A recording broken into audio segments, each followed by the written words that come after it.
Sunday interview, quote, "You cannot bring a firearm loaded with multiple magazines to any sort of protest." Does the president believe the Second Amendment rights remain in effect even with protesting?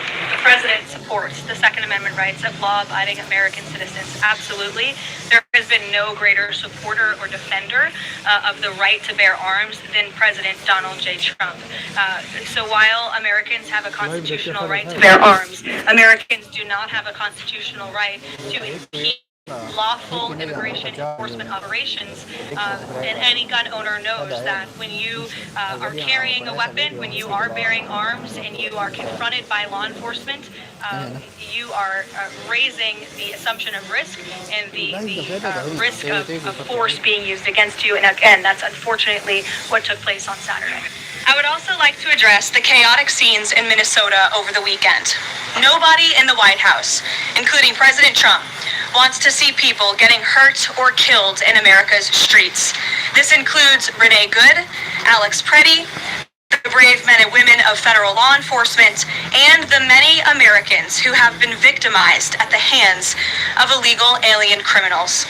Saturday's shooting remains under active investigation by Homeland Security Investigations and the FBI. The Customs and Border Protection is also conducting their own internal review. As President Trump said yesterday, the administration is reviewing everything with respect to the shooting, and we will let that investigation play out. But let's be clear about the circumstances which led to that moment on Saturday.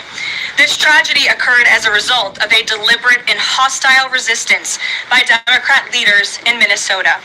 For weeks, Governor Walz and the Mayor Jacob Fry and other elected Democrats were spreading lies about federal law enforcement officers who are risking their lives daily to remove the worst criminal illegal aliens from our streets: murderers, rapists, pedophiles, human traffickers.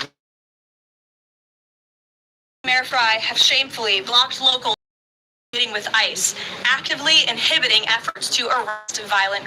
They have also used their platforms to encourage left-wing agitators to stalk, record, confront, and obstruct federal officers who are just trying to lawfully perform